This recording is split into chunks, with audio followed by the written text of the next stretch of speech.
Hey guys, Irish Demon here. It's an absolutely beautiful sunny day here in the south of Ireland. I hope you're all having a great time wherever you are. Hope you're getting a bit of sun out there too. I wanted to have a look back over some of the old Karen videos from this channel that you guys like the most. So these are some of the Karen videos that got the most views or the most likes or whatever. Let me know down below which ones you prefer. I really hope you get a laugh out of these on this absolutely gorgeous day we're having here today. So enjoy the video and we'll catch you later. Make sure to like and comment. If you want to see more of this, subscribe. And if you don't, I'm going to speak to your manager. Right, Your Honor, and I would actually request the court to really review our request. I'm not sure if you went through our responses, but I spent my holiday reading this. Okay, thank you. So we included a lot of the documents that we have, and we're actually in the process of getting. Excuse me. Aaron is being given the power to Stop, please stop talking. rewrite laws. Please stop talking. And we believe that you're actually unfairly ruling and that there's actually some unfairness going on. And to per se defendants. But they have not. Excuse me, don't interrupt me again. Hey everybody, I'm coming to you from the couch studio today. Have still problems in my own studio, still a little bit under the weather, but we're way better than I was for the past few days. Definitely getting back on track. I have some really exciting news coming up at the end of this month. I'll be coming over to London for a few days, so definitely going to be meeting up with a few people there. Anyway, I got this case from a really great YouTube channel you should check out, Lone Wolf Usel, I think is how it's pronounced. I'll link it in the description down below. But we have these very interesting folks. I was going to say young ladies, but I'm not 100% sure what the etiquette there is or whatever. But this judge is taking absolutely no nonsense. One of these individuals claims that the judge is being racist towards her, despite them both being of, well, what appears to be the same race. Also, she is a they, them, so they're being discriminated against for that, allegedly. Just because the opposing lawyer is white, it somehow means that they're being discriminated against because he knows what he's doing and they don't know what they are doing. Anyway, you're definitely going to want to stay tuned to the end of this video. It's absolutely epic, and this judge takes absolutely no nonsense. All right, let's call file number 23-140446, Devon Burt, Edipong Agapan, and Anaya Amuchi versus Banyan Property Management. We have a motion for default judgment filed on behalf of the plaintiff, and we have a motion to compel discovery filed on behalf of our defendants. Could I have your appearances, please? Nanaya, filed on behalf. I think somebody's video's on. But Nanaya Amuchi on behalf of the plaintiffs.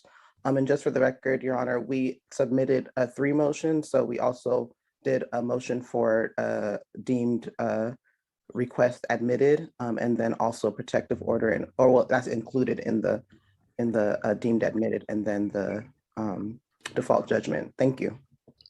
Hi, my name is Davon Burt. She, her, theirs pronouns. Thank you. Young Adiakman, she, her pronouns. Thank you. Counsel. Good morning, Your Honor. Aaron Cox, P69346. I'm appearing on behalf of the defendant counter plaintiffs. All right, let us commence with the motion for default judgment filed on behalf of our plaintiffs.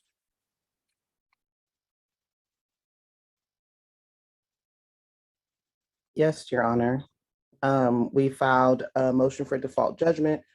Prior to that, we filed a notice and a motion to deemed the request to admissions admitted due to the fact that the last time we were here, we went on record and all parties believed that the discovery was satisfied. At the time on May 2nd, the defendant had still not filed a response to our request for admissions. And so at that last hearing, we informed the court that we would be filing the motion to deem admitted. And so based on that, we are also asking the court to move in favor of default judgment according to MCR 2.603, and which says a party may be found in default for either failing to plead or answer or for improper conduct such as discovery abuses, which is also quoted in Kalamazoo Oil Corporation v. Bowerman 242 Michigan Appeals 7587 2000. And we hope that you will enter into that today. Mr. Cox. Your Honor, I'm going to address first the issue being raised about whether or not my client has deemed admitted responses to requests to admit. I'm not sure whether or not the court has that before it today, but I think it's appropriate to address based on the argument made by the plaintiff here.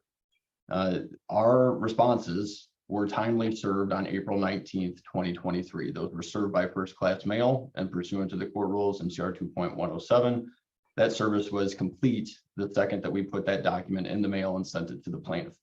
What the plaintiff has alleged in their motion is that because that document was not received by the court by that date, that somehow the responses just don't matter, and that's just simply not true. MCR 2.312 subsection B subsection 1 very clearly states that the matters are deemed admitted unless and until a response is, quote, served upon the requesting party within that 28-day time period. The plaintiffs in this case were certainly served with those responses in writing by mail on April the 19th. So there are no admissions that are admitted. But even if there were, Judge, MCR 2.603 is not a vehicle upon which this court can grant the default for that alleged failure. MCR 2.603 is a court rule that very clearly says that if a party does not appear or defend, that a default would be appropriate. Well, clearly, Your Honor, we have appeared, we have defended throughout the entire course of the case. And while certain segments of 2.603 would permit the court to enter defaults for like not appearing for a hearing or a trial, that's not what we have here. They're simply alleging wrongly that admissions were admitted and therefore a default is appropriate. That's not contemplated by MCR 2.603, and the court should deny the motion. Let me hear from plaintiff. What is the day that your admissions were served? Yes, so our first written discovery was. No, ma'am, I'm asking for, sorry, plaintiff, I'm asking for the date of the request for admissions. That we sent to the defendant? Yes, counsel. Yes, plaintiff, yes. Yes, so we sent our first written discovery on March 28th. On March 28th. Yes, and so. He has 28 days from that day, right? Right, so that was until April 25th to respond. And to this day, again, the court has not received an actual, like we haven't received it and the court has not received it. And in all of our documents, we always file a proof of service to ensure that we have the evidence before the court. There has not been any proof of filing served on the defendant's behalf. And even at the last hearing, the defendant said that they were satisfied with discovery, even at the time when we raised that still in the record, there had not been any response to our request. And to this day, there still have not been any response to our request filed before this court. Aaron Daniel. Let me stop you right there. Okay. Mr. Cox? Your Honor, we do in fact have a certificate of service on the document that was sent to them. I personally put the document in the envelope and posted it on April the 19th to the plaintiffs. It was mailed out. I did it. The problem that we have with the motion, and court's prepared to rule on that motion, is that the court rule provides 28 days for the time to answer. And the answer is deemed to be done when it is served, that is by first-class mail or personal delivery. And in this case, there is on behalf of the defendant, answers to the interrogatories with a certificate of service inside of 28 days from which the request for admissions were issued. The motion for default judgment must therefore be denied. I don't have to get into the question of whether 603 is the appropriate rule or not, because the request for admissions were timely served. Your Honor, where's the what is that based off of? Because we would like for the defendant to show his actual evidence of serving it. Like there's no proof of service or filing. And then even on that, the only documents we received was with his motion to compel, which included the answers that he claims he sent, but even in that, it's not notarized. And according to the court rules, it's also deemed admitted when the documents are not notarized and it was not done under oath and there was no verification for the documents that he included in his motion to compel. So the motion to compel is the first time we saw any form of answer, but even then there's no notary, it's not notarized. And so that is actually a violation of the statute, and also provides for the request to be deemed as admitted. Mr. Cox? Your Honor, there is no requirement for responses to requests to admit to be notarized. There is a requirement for interrogatories to be sworn to, not notarized anymore after the changes to the discovery court rules. The interrogatory responses that were attached to our response and that were served on the plaintiff, in fact, were verified by Erica White, the authorized signer on behalf of the defendant. Okay, the court, I'm convinced Mr. Cox's interpretation is appropriate. I mean, it's what the court rule says. Your motion for default judgment must be denied. Now, is there anything you wanted to move forward? Anything else on behalf of the plaintiffs? Your Honor, so just to clarify, what is the court basing the service on? I find that the request for admissions, which are the basis for your motion for default judgment, were timely answered. When were they answered? Excuse me. Okay. I find that they were timely answered, and therefore there's no basis to deem them admitted. There being no basis to deem them admitted, there is no justification for a default judgment. Thank you. I've ruled. You have absolute right to appeal my decision, but that is my rule. Is there anything else you want to bring to the court's attention today? Yes, in there, we also had a motion for a protective order to prevent a defendant from harassing us, undue burden. He has sent a number of motions to compels, even though if you look at our responses to the request admission is thoroughly answered. And we've gone through each of the request admissions and the interrogatories and have thoroughly answered it. But this is the second time I think that the defendant has requested a motion to compel for things that we've already answered thoroughly. And also, Your Honor, we would ask that if the defendant, because again, we have not received the answers to our request to admission. So if the defendant can either file that in the court or resend it to us, like there's no proof of filing or service only based on what he says. There's no actual documentation of that. And so we haven't actually received it. So we're also asking the court to request that he do that so that we have it in our, all right, let me stop right here. I have made my ruling in regard to the request for admissions. If you disagree with it, you may file an appeal. I would suggest you read the pleadings filed on behalf of Mr. Cox, which included, among other things, his answers to the request and a certificate of service of the same answers. Now, Mr. Cox, you had a motion concerning discovery, and they have filed responses. Are you satisfied with those responses? I am not, Your Honor. So this is actually the second time that we've had to file a motion to compel. We filed our first motion on or about April the 19th. And I think about a day before we were scheduled to argue that motion, they did in fact submit responses. The first motion was premised solely upon the absence of the response at all. Now that we've had an opportunity to review those responses, we've filed the motion that's before the court today, asking the court to compel further, more specific responses with respect to the requests and their interrogatories. And as I've laid out in my motion and briefly summarized, we asked 11 document production requests, including documents supporting their claims for damages, and we got nothing. Literally not a single document was produced. We asked a number of interrogatories that asked for details about what witnesses they have are aware of, what inspections they performed, what representations they alleged that the defendant had made, and damages that they alleged to have incurred. And they didn't give us any of those responses. And while they did give some very thorough responses to a couple of the interrogatories, they were not responsive to the other requests, and they didn't place a proper objection on those responses at all. So we'd ask the court to compel them to provide full and complete responses to those document production requests and interrogatories within a reasonable period of time. Were any documents provided in response to the notice for production of documents? Yes, because the majority of the documents that the defendant requested, we have already provided it in our original pleading, which included. That's not the way the rule works. The way the rule works is that if they ask for production of specific things, you are supposed to provide those things in response to the notice for production of documents? We did provide some document. We provided the documents that we had, and even in our answers, we said we provided all the documents that we have in our possession at this time, and we will make it available to the court on a rolling basis. That's what we responded to. We were not we were not fighting the discovery. And then we also named that some of the documents that are requested are already in the defendant's possession, and that it would be unduly to reprint the things that they already have. Okay, And well, let's stop right here in that regard. This is a lawsuit that you brought.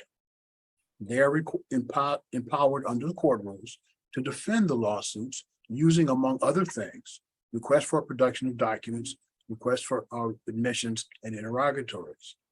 And I don't understand the argument that something that you claim that a document that's going to be used at your trial is too burdensome for them, for you to produce.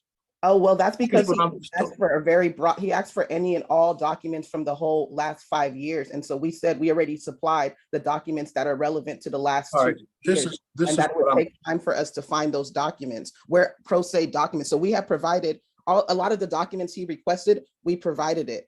You know, if you actually look at their request. all right, let's stop right here. Mhm.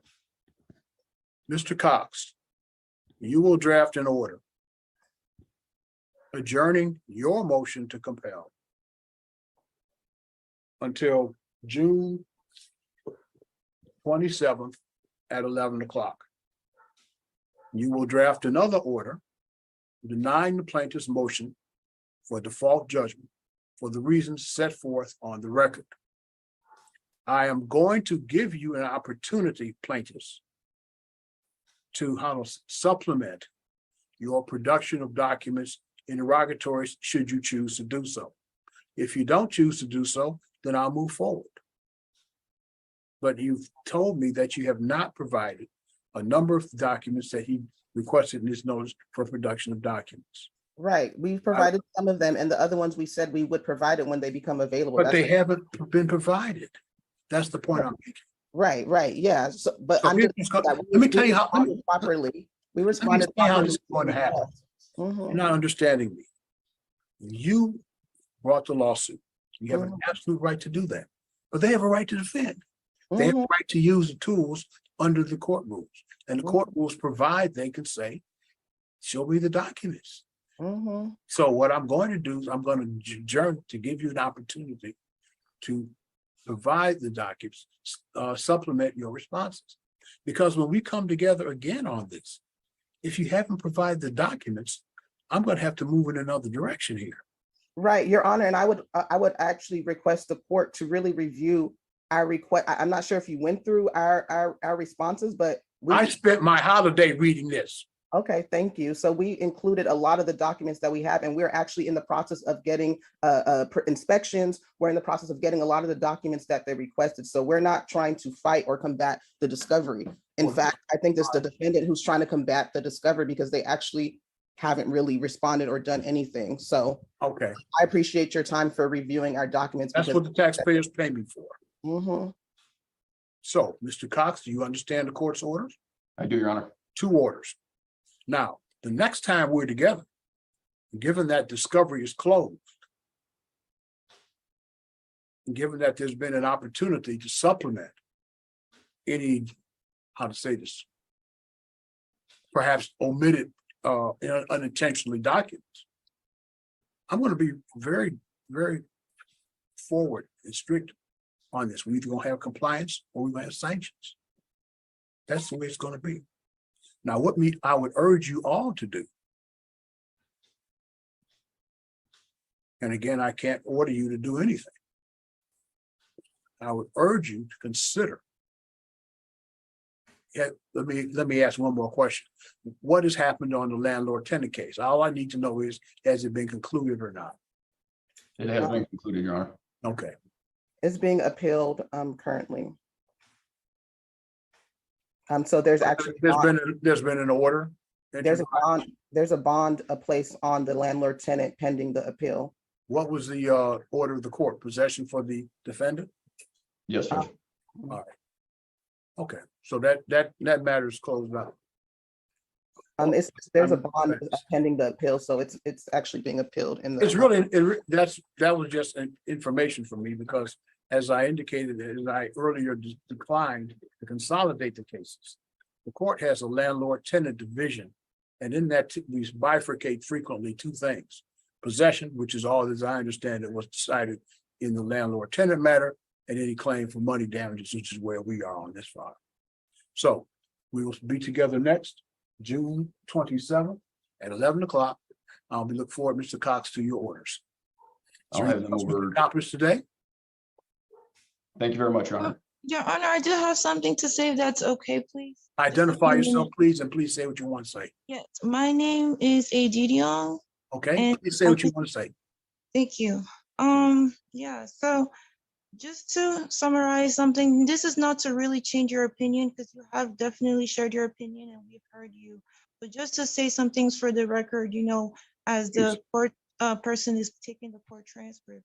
So as of today, May 30th, we have provided overwhelming amount of evidence to show retaliation and harm and harassment, right? We have court registers, proof of services, we have pictures.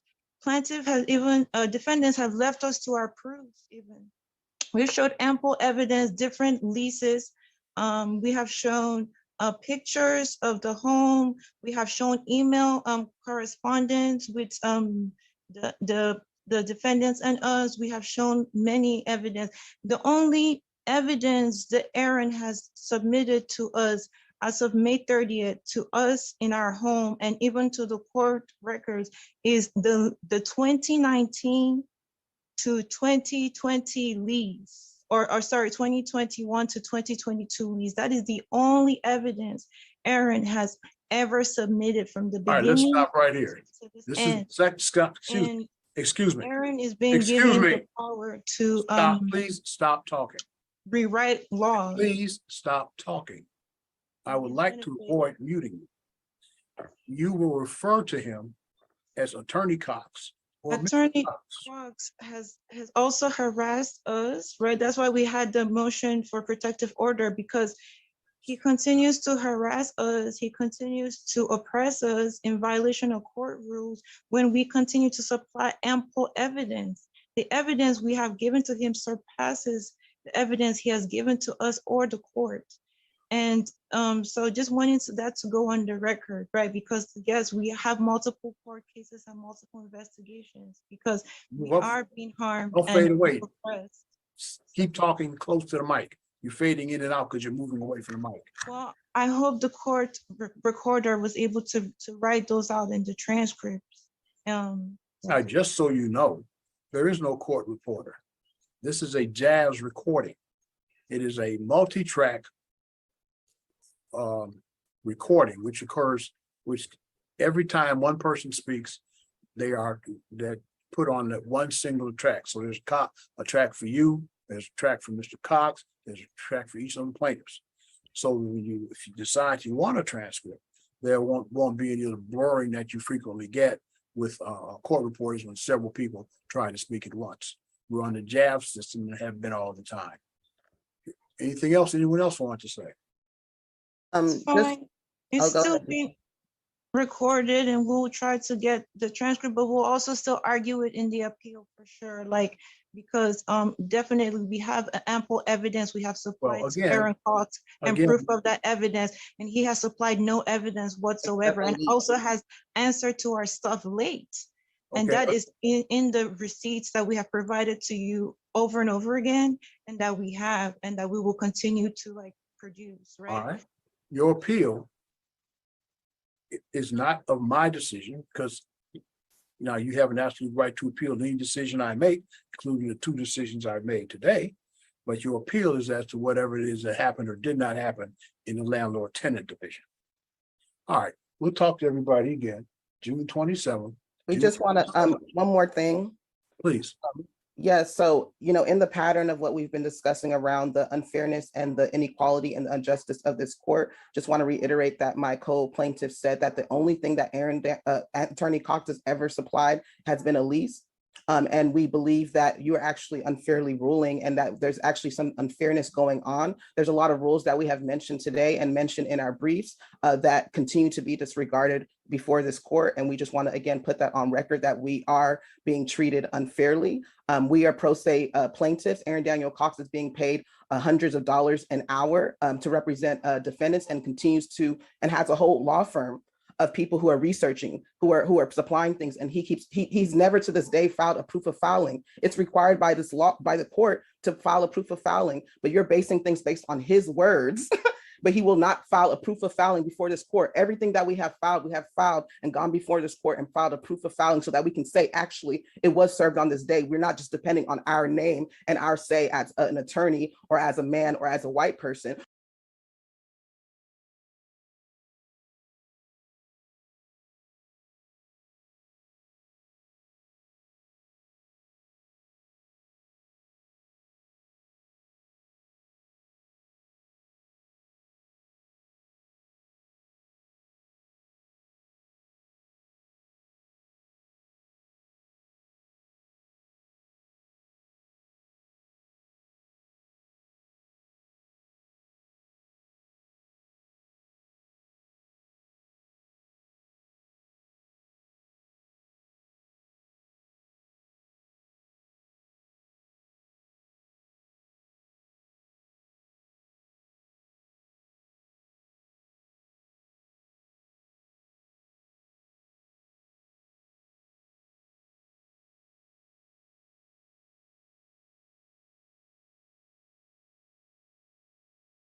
It's unjust.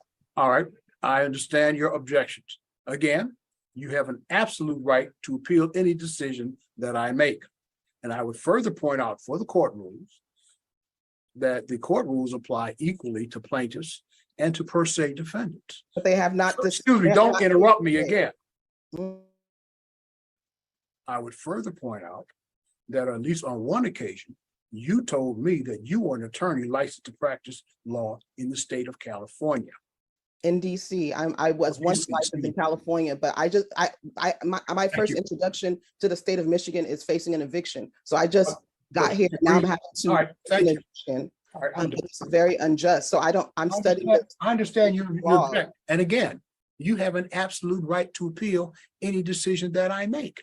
Absolutely. And we have absolute right also to interrupt me again. Unjust right. for this court. I'm going to mute you now because I'm tired of being interrupted. If you are, as you say, an attorney licensed to practice anywhere, at minimum, you ought to have some understanding of courtroom decorum. So we will talk to you all again. And I understand justice too. Please do not interrupt me again. You are using two different. I'm going to mute you, ma'am. Thank you. We are on the. I'm not a ma'am. We are June 27th at 11 o'clock. Thank you all for coming in. We're off the record. Thank you, Your Honor. Read the court rules. You're applying different court rules. You're applying different rules to Attorney Cox. There's no proof of filing. There's no proof of filing. There's no notary. There's no proof of filing. He hasn't done a lot of things, but y'all keep having side conversations and applying different rules. Ma'am, we have. I'm not a ma'am. I'm not a ma'am. That's part of the discrimination we're facing. Plaintiff, we have. You're applying different rules to Attorney Cox than you are to us. He has never filed a proof of filing before this court. He has no evidence about anything he's done. It's just his word. I'm not going to continue this. Well, that was a bit of a clusterfuck, as we say. Yeah, that was quite something. You know, when in doubt, pull out the race card, blame sexual orientation, blame gender, whatever the case may be. You know, whatever you do, don't blame your own negligence. Anyway, folks, thank you so much for joining me. I really hope you enjoyed this. If you do, make sure and hit that like button, comment, subscribe, all that good stuff. And definitely check out Lone Wolf channel. I will link that again down in the description. Sláinte. 19 protection orders.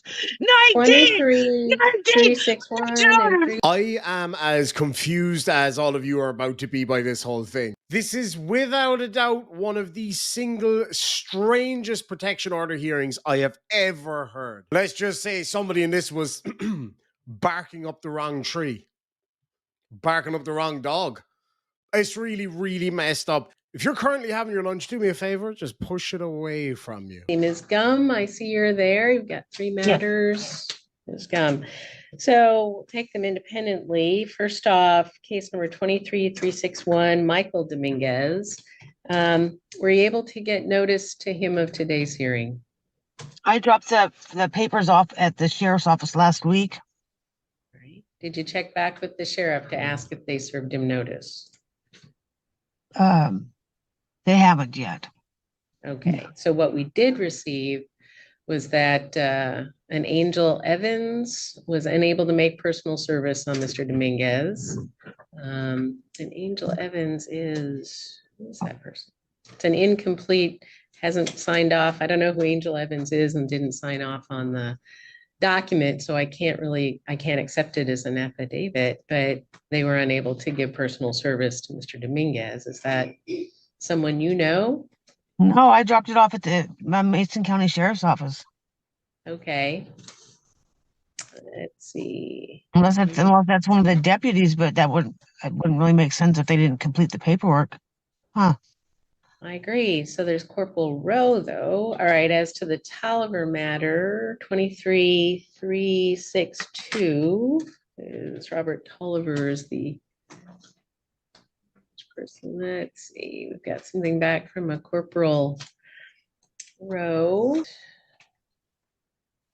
And then I'll look into the other matter here since there's new information, 23363 as to John Dominguez. Was Anthony not served either? Or no? Looking, who's Anthony? Or Robert. He goes by Anthony. Robert Tolliver. Looking at all the cases together and just see. Yeah. Yeah, this Angel did.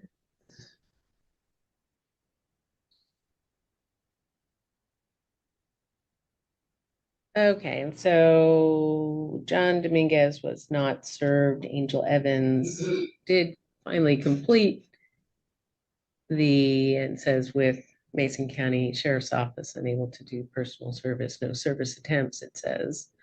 So no service attempt. That's what their affidavit says. I don't know what that means, but I take it as they didn't attempt. So Mr. Tolliver, so on case number 23362, the Robert Tolliver matter, there was a return of service from, let me get back to that. Corporal Rowe, Anthony Robert Tolliver, I see why you're saying that. He was served on 11/16, 4 days ago. A petition and the denial order, and served by Corporal Rowe of Mason County Sheriff's Office. So we have not issued an order on this matter, but Mr. Tolliver was served. Mr. Tolliver is not present at 9:35. And notice of today's hearing. Was there any other information that it doesn't look like you filed any additional information after your petition? Is that right? Yeah, I forgot to add this statement with my packet. Yeah, I forgot to add a statement. Can I give one now? Well, you sure can. And I've got a packet, all of this information. Yeah. So let me put you under oath, Ms. Gum. Raise your right hand. Right. Tell the truth, the whole truth, and nothing but the truth. I do. Well, I will. Okay. Yes. What is it that I particularly about Robert Tolliver? No one else but Robert Tolliver. So I dated Robert's brother, Steve, and so when we split up in 2017, Anthony came to town, and so I have a protection order in place in Mason County, a criminal one that's not being enforced. And so for Steve to be able to tell the sheriff's office that he's not doing it, he got his brother involved, Anthony or Robert. And so Robert has a group of friends that Robert's he's a heroin dealer, and he's Can you tell what recently happened, and then we'll work backwards. Yeah. So his friends, him and his friends, have been in the parking lot behind my apartment building, and they've been coming into my job last November, either Robert or one of his friends, that he, has doing things for him, sodomized my dog in my car while I So was last inside November, working. meaning, Yeah, slow down, yeah, November of 2022 or November, yeah. or this year? This was of 22. And so Okay. And but why do you since think So now you can see why this video is going to get demonetized. So make sure and hit that like button, comment, subscribe, and all that good stuff. that was Robert Tolliver? because that's what him and his brothers do. They're from a boys ranch down on the border of Mexico and Arizona. And Anything more recently than last November? yeah, they've been his friends have been coming into my job, my new job. His friends are coming into my job. When did Mr. Robert Tolliver come to your job? Robert's not going to come into my job. Robert's not going to have his face on camera. None of them are going to put their face on camera. So why do you believe Mr. Tolliver is causing all this? Because I can place his brother at the scene of a fire in Mason County. 3 fires, actually. I got a email from a deputy who's Edward Brock, who's finally going to look into it. I can place Steve Dominguez at 3 fires the day of the fire via his Google Maps location reporting. So his brother, because of that, and because I've been trying to get law enforcement to listen to me, and not that I'm not some nut job, his brothers are terrorizing me and my dogs to try to shut me up. That was the March 2020 arson that you're talking about?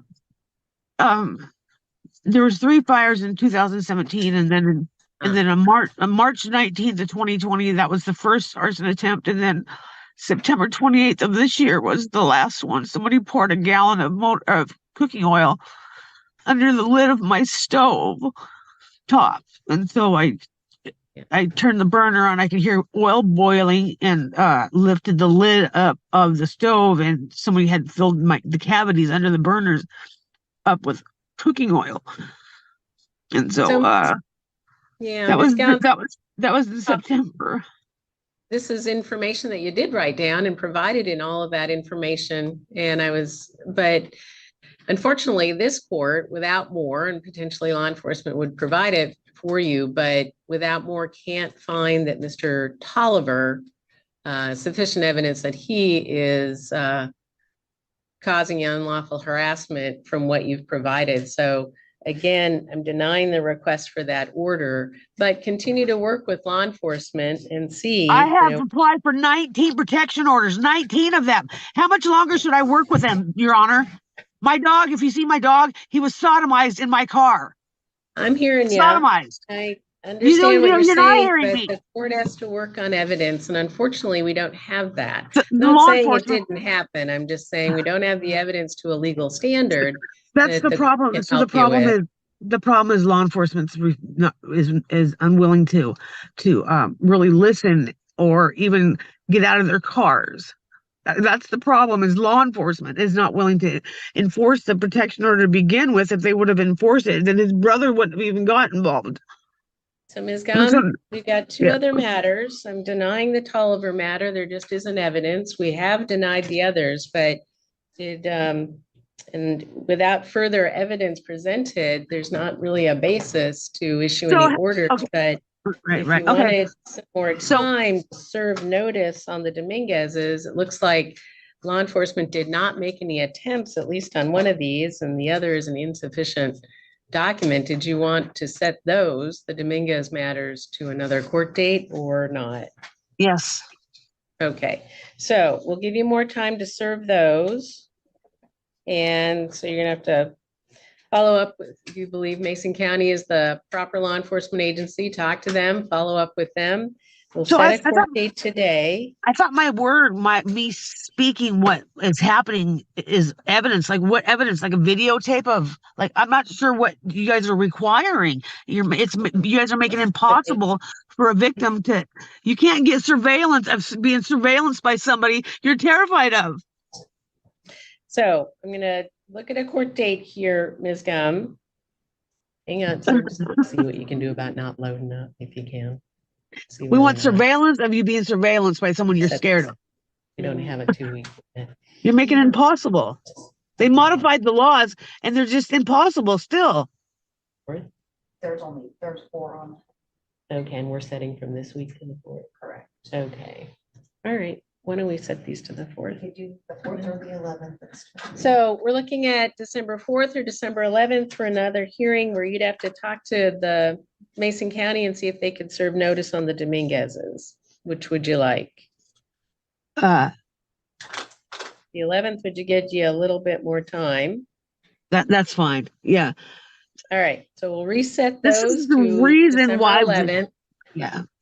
We'll I've been just like reset the flipping my Dominguez lid because of matters. this. So 19 23, 19 protection orders. 19! 23, 19 361 protection and orders. 363 will be set to December I'm 11th. suffering all the consequences. My life is in ruins. And you guys sit there, you Ms. do Gum, nothing. can you try and pull yourself together? I know this is No, difficult. I'm gonna end up dead. And then you guys are gonna say, well, we didn't realize it was actually happening to her. We have an It's email so address. profound.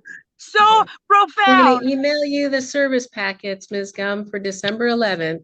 And then And you you're gonna take it do from there nothing. with the Nothing is Dominguez. gonna be done. Nothing is. It's just a joke. Protection orders are jokes. So if you choose to follow up, we'll be back December 11th and talk to Mason County. Yeah, I that's don't it have for video. today, Ms. I don't Gum. have the evidence that you guys. It's a preponderance. And that's it Yeah, for today, Ms. Gum. Yeah, So yeah. we'll see you on the 11th if you choose to follow up.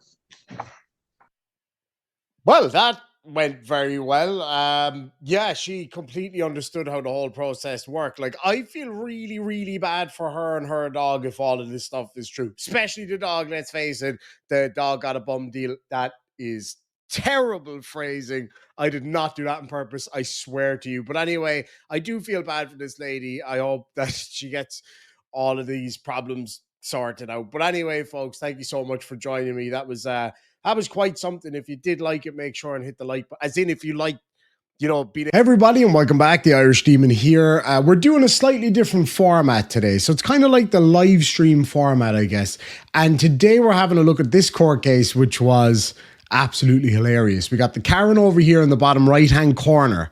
And yeah, she's quite something. You're definitely going to want to check this one out. Make sure and let me know down below what you think. Let's get started. And do you both swear that the testimony that you give in this case will be the truth, the whole truth, and nothing but the truth? Yes, sir. Okay. All right, Mr. Freeland, you get to go first. Go right ahead, sir. So first I wanted to point out I was not properly served for this hearing. In her numerous attempts to contact me first before even filing this with this court. Can kind of see the Karen face starting already down here. Like, she just gets super smug from the outset. So yeah, you're going to see a little bit more of that though. Attempted to have her partner or whoever she lives with, who was previously told not to come on the property, had that person trespass over 6 different times in an attempt to serve legal documents, which the police even pointed out were not valid. And as seen in the evidence I have submitted before this hearing, the emails from the county court clerks actually prove that that is true, that those were not valid documents. And so he did not have a right to be on the property. That's straight vodka, definitely. Other than that, as far as her attempting to serve me by mail, I have seen no request for service by mail submitted to the court and filed in evidence, so I'm unsure if that was even allowed. Regardless of that, the proof of service for the mailing receipts indicates that not all the required documents were served to me. In addition to that, the next time she served me after that, or attempted to, was with another family member, which they have all been told they are not welcome on this property multiple times. And that is missing pages in the filing here. So there is no proof of service here that she has provided today that indicates I was properly served. In addition to this, she has submitted zero evidence to this court and has made numerous claims in order to get a continuance. The first time that she was told the wrong date. In my evidence I've submitted, as well as the audio recording of the initial hearing, that is completely false. At no point was the date that she mentioned ever even spoken of during that first hearing. I don't know what she thinks she's achieving by doing all these faces that she's pulling. Does she really think that the judge is going to look at that and go, oh yeah, no, obviously this lady's telling the truth and this other guy's fucking lying? Like, you're not in high school, you know what I mean? You're not arguing with your mom here and giving faces. You're in court. And in addition to that, the judge said 7 different times when it would be held. She seemed to have enough time during that court hearing to interrupt the judge in order to give her own opinions, but for some reason she was unable to do that figure again. out the date there. That seems highly unlikely to me, but it does seem. It's not your turn, Karen. Like, okay, everybody watching this has been in preschool or primary school. You learn about taking your feckin' turn. To me, that she's committed perjury in order. Like, I'm sorry now for pausing it again so soon, but like, does she really think that the judge is going to say, okay, young man, stop talking. Fucking Karen over here has got something to show us? No, stop. To get this hearing today. Even the person in the car just told her to stop. Did you see that? I've submitted numerous things in my new evidence, including the fact that she lied multiple times now about when she was initially served. First, during the initial hearing, she... The faces are just killing me here. Just so you know, if you're still watching this and thinking, oh, this is actually kind of boring, this gets lit as this whole event goes on. And she gets really, really, really told off by the judge. So I think you're actually really going to enjoy it. Was corrected by the judge immediately when she was incorrect about when she was served. And now on this latest filing, she has chosen to submit false information again about when she was served, as proven by not only the shape of a feckin' Christmas tree, email, but the affidavit from the process server that I use. She has what was that? Submitted false information here and used multiple attempts to serve documents in order to harass me again. There is nothing she has submitted here that gives any reason or just cause to negate this order and to strike it down. Everything she has to offer here today would be hearsay at this point, whereas I have submitted numerous forms of evidence showing that she has potentially committed perjury in order to get this hearing and has not properly served me at all. That's not a watch on her wrist. That's actually an iPad. And in addition, I wanted to point out, even her service by mail, even if that was allowed by the courts. Beam me up, Scotty.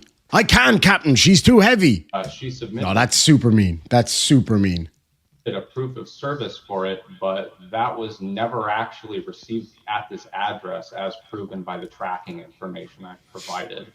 So there is a plethora of false information coming from her side in order to get this hearing today. And I'm requesting that this be denied and the order remain in place. Just real quick, actually, sorry, I just remembered. So usually with restraining order cases, you know, you get an interim order, then you have a hearing and it's either granted or not granted. And then you can also request that it essentially be cancelled. So if you disagree with the judge, you can come back for one of these kinds of hearings. Now, he's getting his opportunity to talk because he's the one that's asking for the restraining order or a conduct order. There's a few different types. And she's the one that's receiving it. And basically then she gets her chance to speak to explain why she shouldn't get the order. And she literally didn't even get a chance to explain it because she basically, through her actions, showed the judge how much of a arsehole she is, and the judge just grants the order. You're going to see it here in a minute. And if possible, extended for this. Now, I used to work in restraining order courts in Australia for about a year. Every single day, I dealt with these cases, and they were some really sad, really, really sad, and some definitely extremely justified, like really, really needed. And a lot of them are just people like, well, you got an order on me, I'm getting one on you. Surprise, surprise, this Karen does exactly that. I believe she needs. The judge is seeing her face here and realizing that dude's got a point.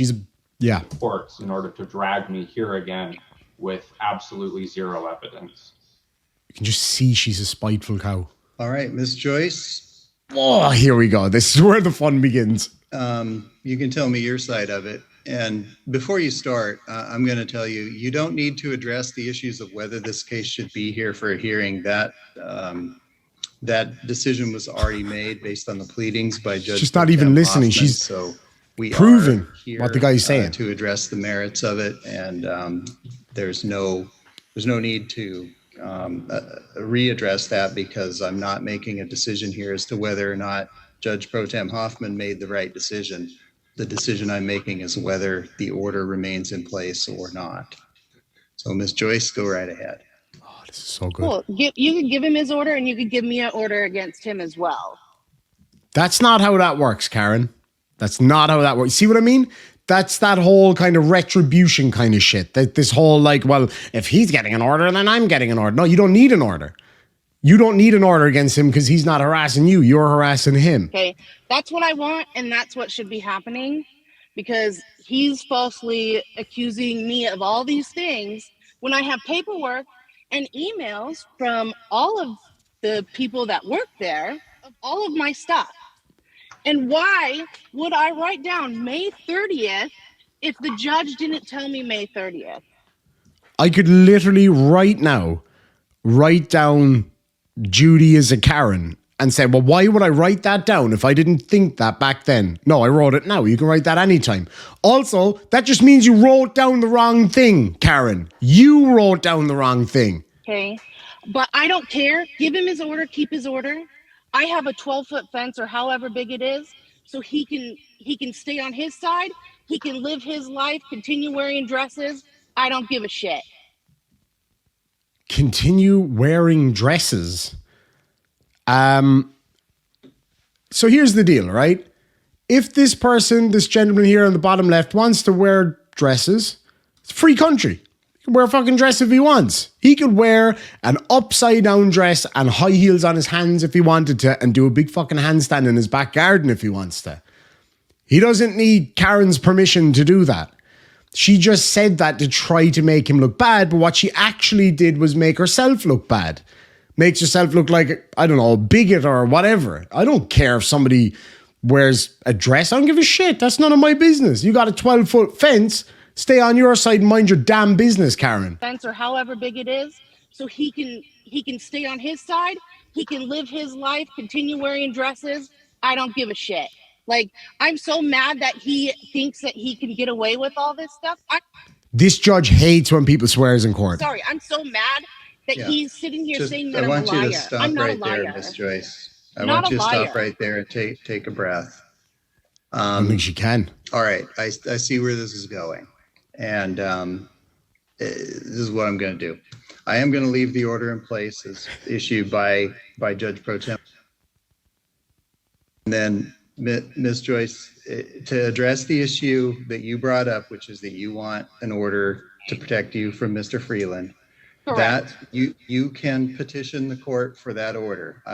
I can't just...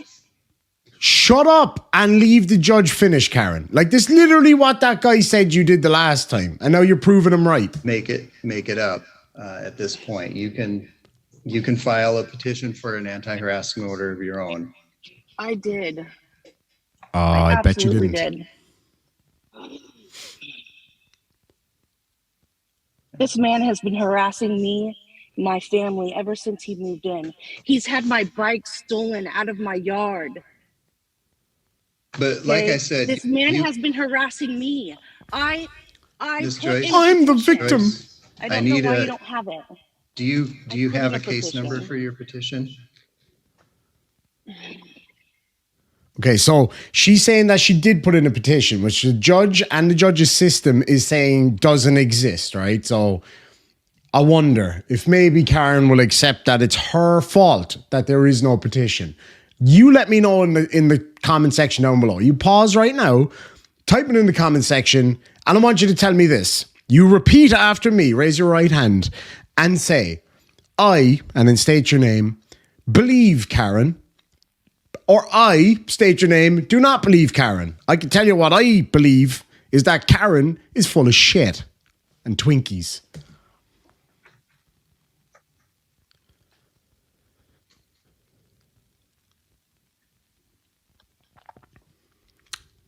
I guess not. I guess they gave me the same case number. Ah, so it's their fault, right? Like every other case works out fine.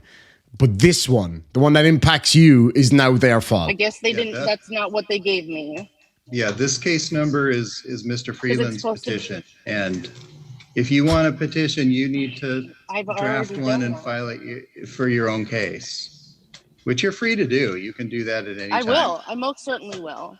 So we can miss Okay, one. then my ruling on the issue before the court today is that the order as previously issued will remain in effect.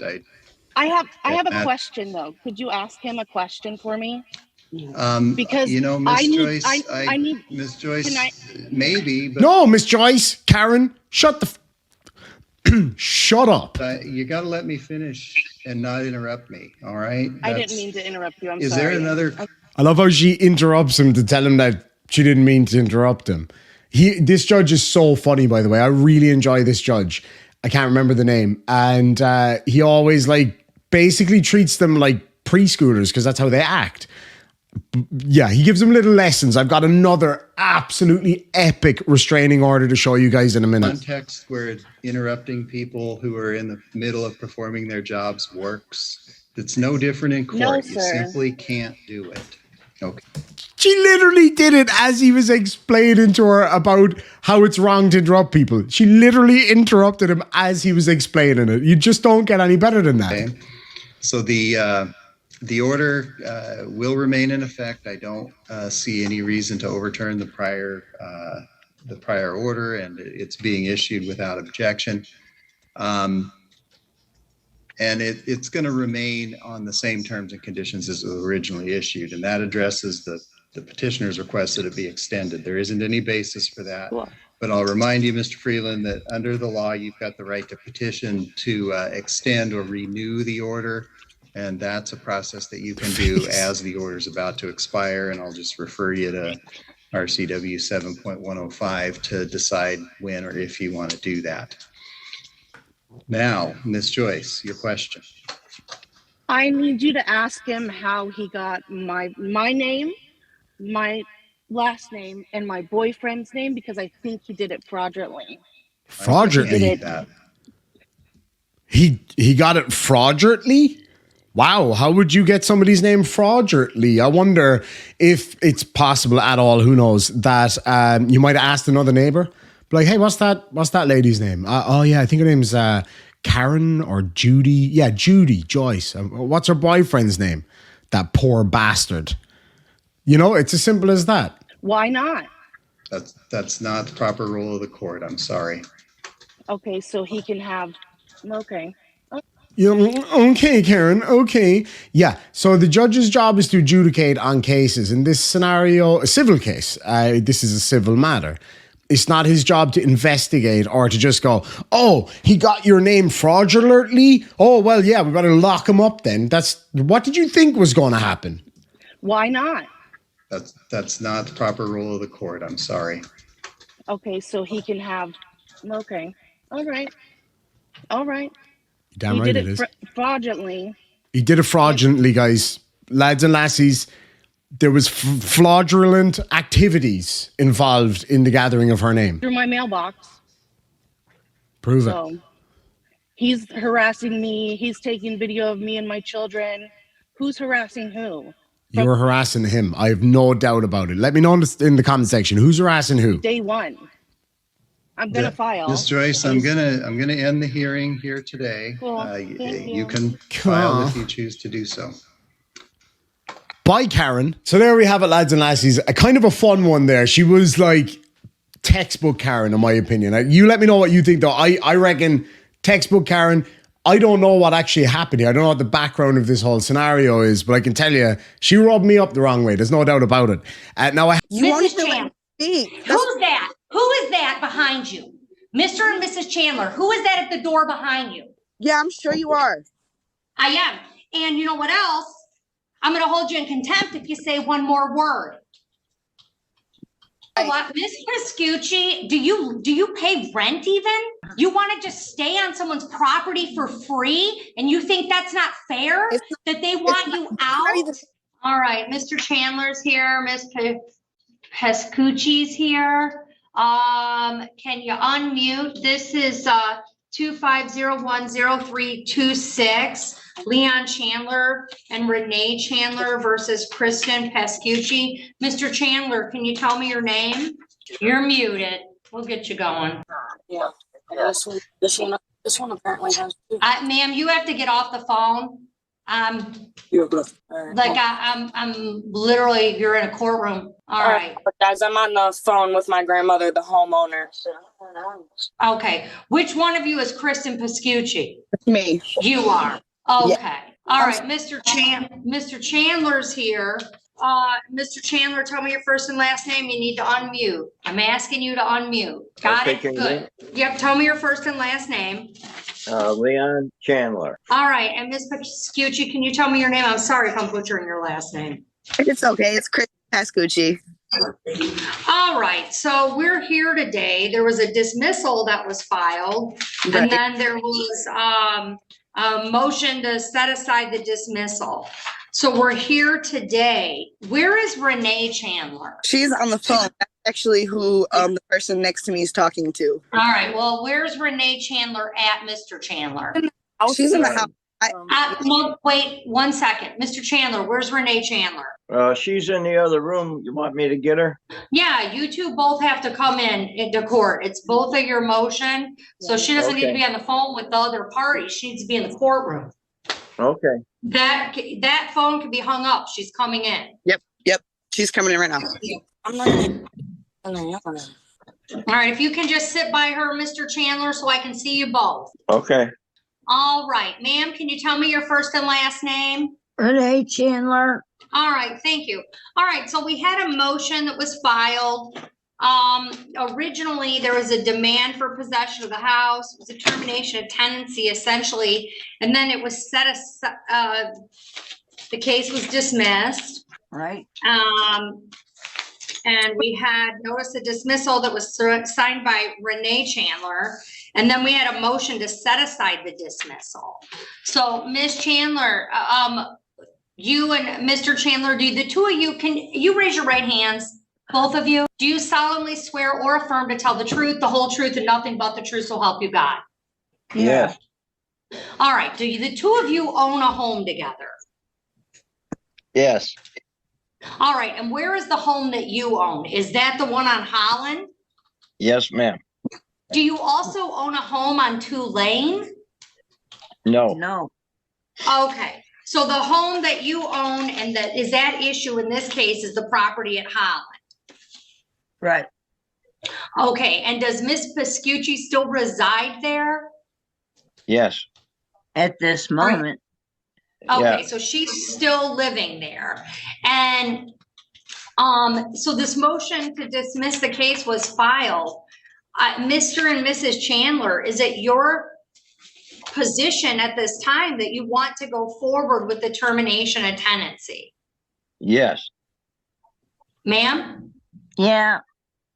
Okay, so they want to go forward. Mamie, with what? that. No. Don't. Mammy, she's asking if you want to evict us. You're lying. We have you on video. We have you on recording. You know that. Ma'am, Miss Pascucci, you're in a courtroom. Okay? I'm sorry. Okay, act like it. Miss Chandler, so this suit was originally filed. I'm understanding that this is your granddaughter, is that correct? Yes. All right. Are you feeling Oh, no, pressure? I'm sorry. Excuse me, Judge. Yes? No, it's not my granddaughter. It is My granddaughter's friend. my granddaughter's friend.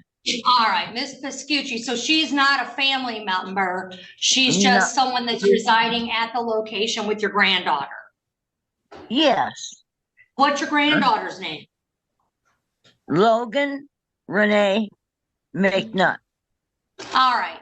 Now, Mrs. and Mr. Chandler, is it your testimony to this court that you want Miss Pascucci to vacate the residence? Yes. Ma'am? Oh, yeah. Shh. Who is talking back there? She's not. Miss Chandler, would you like Miss Pascucci to leave the property? Yes.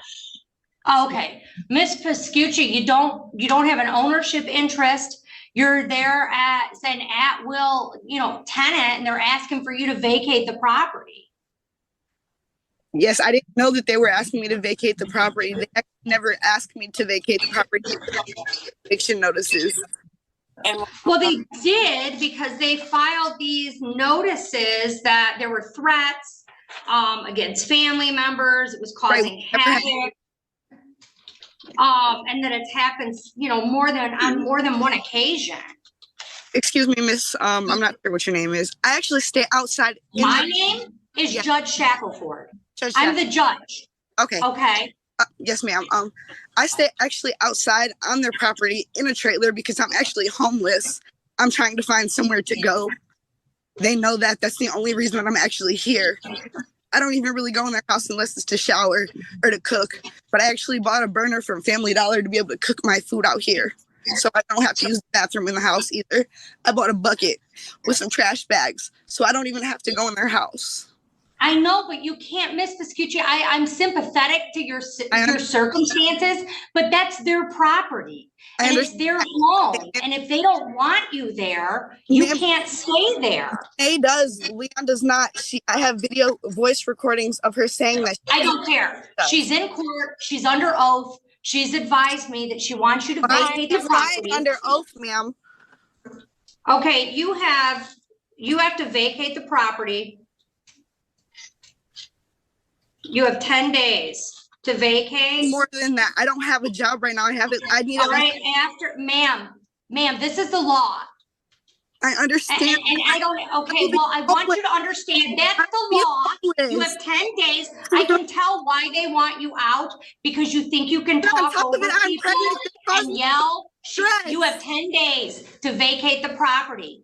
Mr. and Mrs. Chandler, you are to call police. That's not fair. That is not right. You are to call police if she tries to vacate or if she tries to enter your premises, if she tries to come in your home, and if she does not leave in 10 days, you come up to the court and there is a form that you get for a writ of eviction, and our court officers will come and remove her and all of her belongings from the property.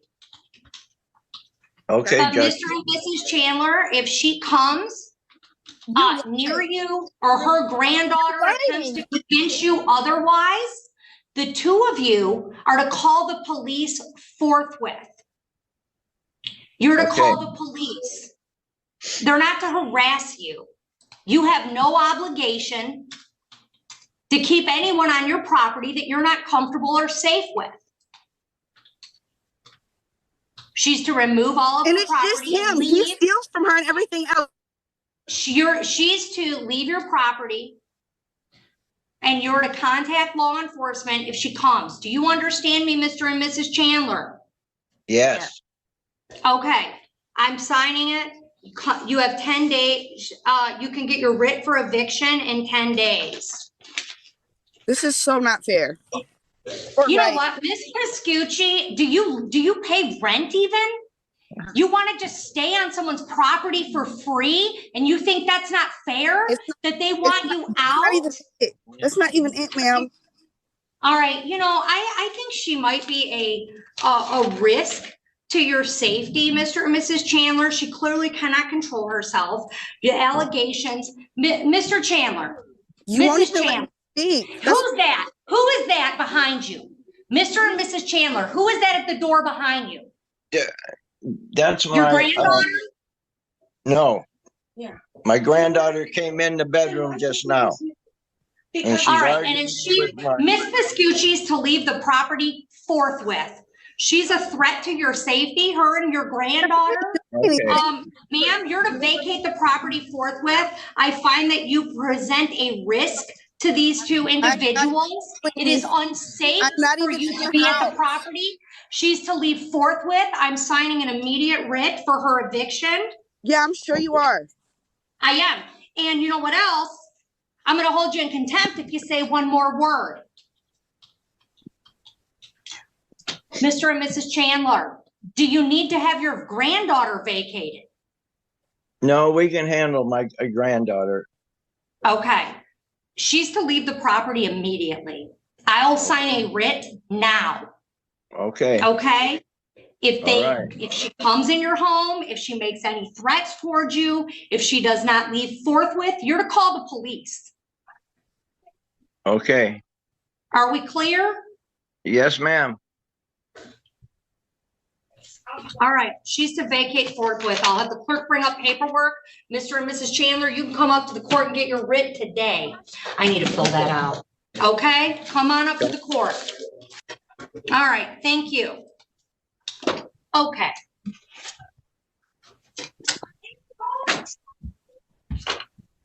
Is that her screaming in the background? Yeah, it's okay. That's my granddaughter. Okay. It's just your granddaughter screaming. It's not Right. the other individual? No, the other individual is not in the house. All right. What do you do if she comes in the house? We ask her to leave or call the police. And yes, sir. All right, you're all set. You know when you think something just cannot get any worse, and then it does, and then it does again, and again, and again. Yeah, that's this video. Karen's in court for a whole bunch of stuff. She's got a mad history. She's clearly a little bit unhinged. She tries to tell the judge that she's not, and then she proves that that's not the case. That she is, in fact, as unhinged as a broken door. Anyway, let's get stuck straight in, shall we? You're definitely going to want to wait to the end of this one. All right, Ms. Adams, could you have Mr. Post come in, please? I think he was doing a, Okay. Huh? he was doing a drug test on something. Oh, okay, he might be busy. All right. So, Ms. Rice, why don't you come up and we'll take care of you.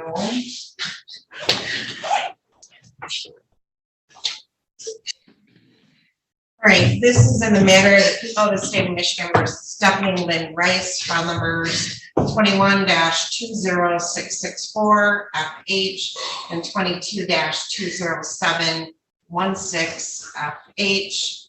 I have Salvatore Malaro appearing on behalf of Ms. Rice, and I have Phoebe Meir appearing on behalf of the people. Darren Post is present, is our pretrial services coordinator who did administer another test today.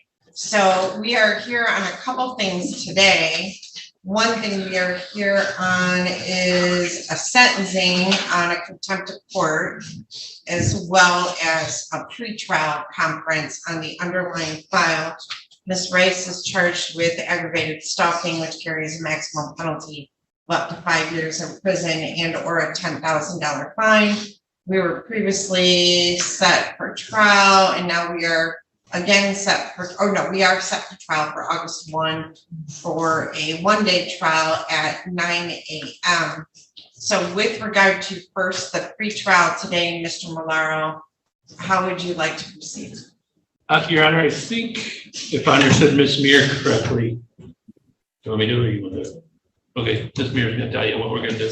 Yeah, so, well, maybe, I guess I'll have Mr. Malaro correct me if I'm wrong, but the people are in a bit of a, I guess, uncomfortable situation or bad situation in these cases. In preparation for the trial, I did meet with some of my witnesses, the victims in this case, and they are quite frankly just fed up with this at this point. And I, obviously I could make them come in and testify, but at this point, I don't think they really want anything to do with this. So it does put me in a difficult situation. So what I am asking of the court is a bit unconventional, but I think their exasperation with this case and with Ms. Rice does have to do with obviously the time delays, the fact that we've been set for trial before, I think even a year ago, and Ms. Rice has, on a number of occasions failed to appear. She now has these new drug screens. So I guess what I'm asking for the court, again, it's unconventional, but that I will dismiss these felony charges as well as the PPO violations and ask the court to sentence Ms. Rice to the maximum on the contempt of court. I think that would accurately reflect the delays in this case and the fact that I do have to dismiss because of the delays in this case that were mostly at Ms. Rice's cause, just her, again, not appearing, these positive tests. And that's what I would ask of the court. I don't know if she would plead guilty to those contempts or if the court would find She her already guilty. pled guilty to. Okay, perfect. Sentencing Yeah. today. And Mr. Coast did advise me that the drug screen today was also positive. Okay. Yeah. Mr. Malaro, are you going to object to people dismissing the underlying file as well as PPO violations? Judge, no objection to any of that. The only other issue is clarification. I did inform Ms. Muir that I would be arguing the issue of how much time On the contempt court? that the court would give. Yes. Okay. All right. So, very good. I will move to the issue of sentencing on the contempt court. So basically, she's up on a load of charges: harassment, stalking, breach of ROs, all of that kind of stuff. And she keeps doing it over and over and over again. The judge sits there and rattles off all these different things. And a lot of them are just simply her not turning up to court. And that's where the contempt charge came from, which is what she's here for today. Are there new charges from this alleged incident that occurred the other day? So there are new charges pending in district court that have already been filed. I think it's a trespass, but it might be just an assault. I think it's an assault battery. And then Mr. Coast advised us of an incident yesterday that may also have new charges. Those will obviously be dealt with in district court separately. Okay. And I, again, don't want to dismiss these charges, but I think at this point, it's best to move forward and not make Ms. Rice's ex and son testify if it's not necessary. Okay. All right. So, with regard to sentencing today on the contempt court, are you ready to receive that, Mr. McLaughlin? And Your Honor. All right. Do people have any position on sentencing before the court proceeds? Just like I said, I do think a maximum on the contempt of court would accurately reflect the delays in this case. Time is often in favor of the accused, and it certainly has worked in Ms. Rice's favor in this case. But that being said, I think the maximum on the contempt is more than fair, given her number of positive tests, including today being positive. And given, I could go back and see how many times this was delayed based on her non-appearance, but I don't have that figure right in front of me on both cases. And as well, that's not even counting the district court where she had failed to appear and was arrested in district court before it was found over. So thank you. Mr. Millar, anything you'd like to say on behalf of Ms. Rice? I would, Judge. Judge, I have represented Ms. Rice, I think, almost since the time I started the public defender's office. So I'm very well acquainted with Ms. Rice and all of her legal troubles. That being said, Judge, none of this is an excuse for her behavior, but 3-4 years ago, well, first of all, and I think this court's also well acquainted with Ms. Rice as well. Whatever happened prior to that is certainly played a great deal on her emotion, how she handles things at an emotional level. And I think as we all know, when we let emotions take control of our decision-making process, we usually make bad decisions. And Ms. Rice is engaged in counseling and therapy and will probably need it for a very long time to help her get past that area where she lets her emotions take control of her decision-making process. That being said, there are times where she is She has some good attributes. One is she's a good mother. And I know that this court could argue and not actually argue, but state that how can you be a good mother if you're using drugs that you shouldn't be using? And there's no debate with that.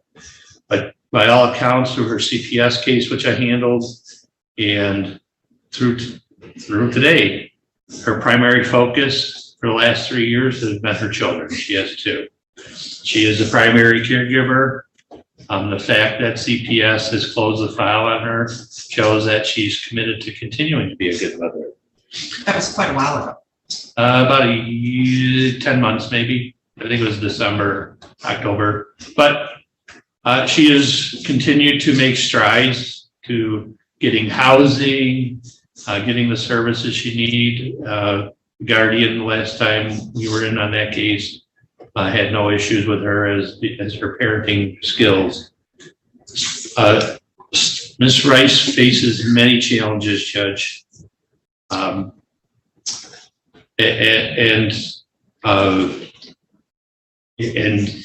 You know, she was in district court yesterday, and I was present for that hearing, and the judge, you know, spoke to her. And one of the things that's apparent is Ms. Rice has so much burdening her. Children, these pending cases, which I think if we can get them, if these are finally resolved today, will be a great help in getting her past that. Remove those stressors that I think will help her life settle down somewhat. She can spend more time focusing on her children.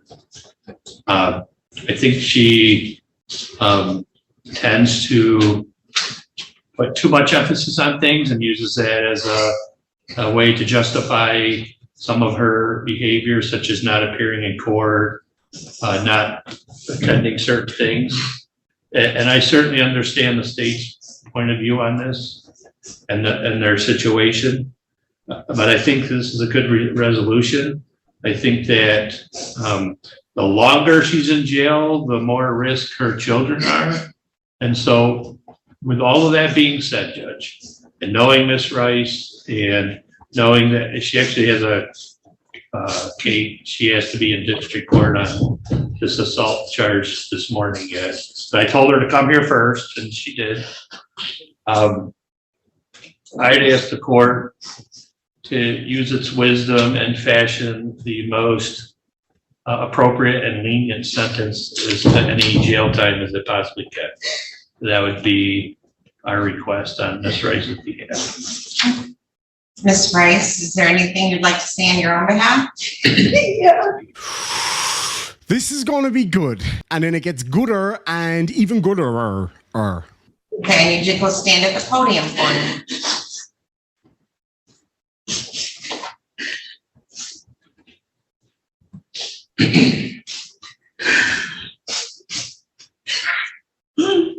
3 years ago, when Eleanor was born, at Toledo Children's Hospital, her meconium came back with methamphetamine in it. And I had not touched it. I had never touched it. And so they did a very extensive and intrusive test through ProMedica. Eleanor had zero withdrawal, zero. They monitored her for 6 hours. She had zero withdrawals. Not one withdrawal did she have. None. Because I wasn't using that drug, but the drugs that I take through my Dr. Noble, and Dr. Noble told me and my case manager this in her office, they cause a false positive. When Memphis was born, his meconium came back with the same exact test results, but they didn't even go through what they went through. They didn't call CPS. CPS never got called because they knew that it was verbatim the same exact as Eleanor's. My kids will lose everything, and I have worked really hard to get where we're at. We will lose it all. When I went to jail this last time, I lost my daycare for my kids, which is why I had to bring them to court. I reapplied. I started all over. I started all over all of my stuff again. This thing downstairs that happened, I need to be able to fight that because it's a lie. I didn't put my hands on her. She put her hands on me and my kids. All right, so ma'am, I don't want you to talk about any pending cases because everything you say can be used against you because this is a court record. All right, so don't talk about events that occurred on new cases. Say that for your parents. I know that my kids will be in foster care if I go to jail. I don't have anybody to watch them. Their dad has not seen them in over 2 months. I've climbed out of my trenches. I've climbed out of them by myself. I've worked by myself with them in tow, and we need each other, and they need me, and I'm not using. So that whole story was about as much use as the letter G in lasagna. I'm sure the judge will let her walk. And even if she doesn't, I'm sure this lady's going to have a perfectly reasonable response to that. Or maybe not. Oh. Mr. Coast, you administered a test today to her, is that correct? Yes, ma'am. And did she test positive for anything? Tested positive for the THC, amphetamines, and also methamphetamines. Okay. Now we know she's on Adderall, but her levels were extremely high, so that would be more than, and it wouldn't cause a positive test. And to her previous test was a swab that was actually sent to the lab. I did talk to the lab. They said the only thing that would make methamphetamine turn positive is methamphetamine. Won't do a false positive because of the Adderall. True. All right, so Ms. Rice, now I realize that you completed a CPS case, you had your children placed in your care, and the case was closed in October. But what I will tell you, what I've seen is you go downhill since then. I'm talking now, not you. So on April 17th of 2023, there was a motion affidavit and bench warrant because you failed to call in to pretrial services coordinator. They're imposed on a daily basis. There were no call-ins from 4/10 of 23 to today. It's date on April 17th. Let's see. I have a drug screen collected April 6th of 23 that shows a positive test for methamphetamine. So then, let's see, we'll go to the next one. On May 16th of 2023, you failed to appear for warrant on May 16th of 2023. Issued a bench warrant. Let's see, this one was filed April 18th. Try to call in. Let's see. Appear. Bench warrant arraignment. I have a failure to appear for bench warrant arraignment on May 16, signed by me on May 16. I have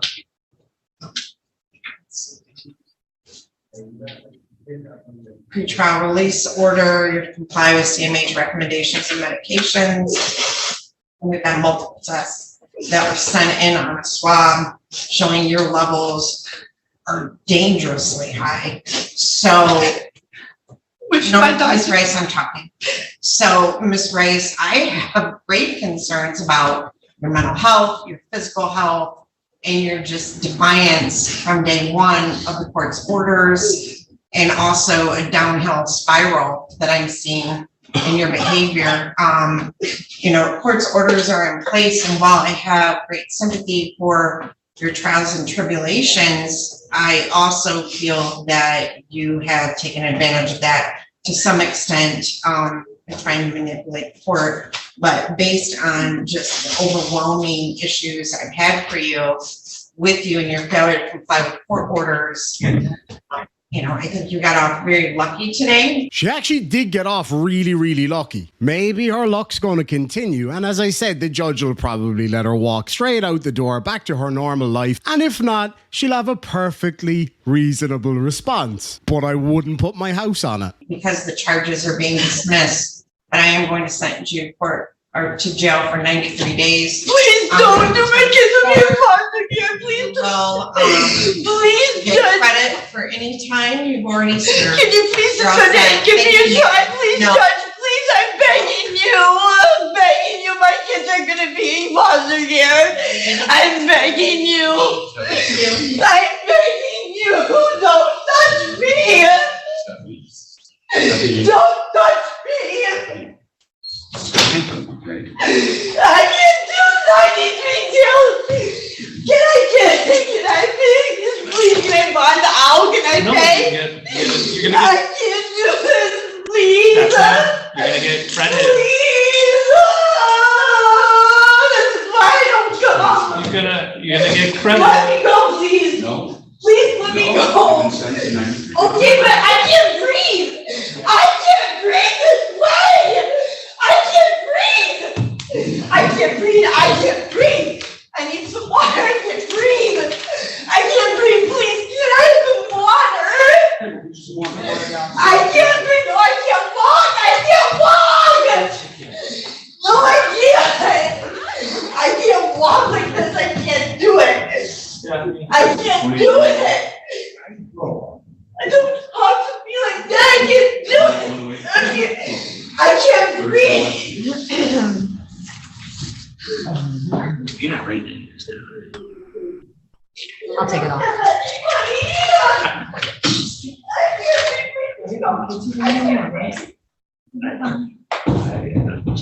But I've heard that for 3 years. My kids have been on the last 3 years. Every time we're in court, I hear that.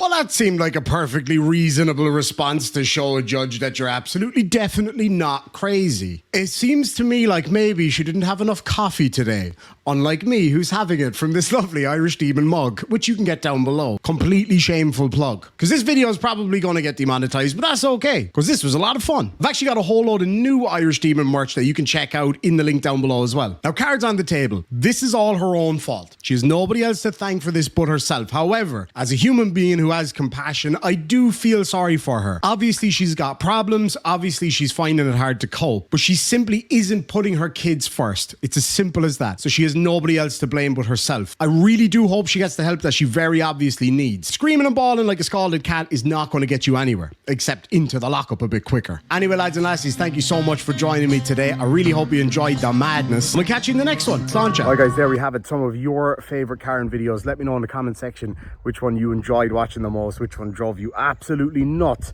and we'll catch you in the next one. Sláinte.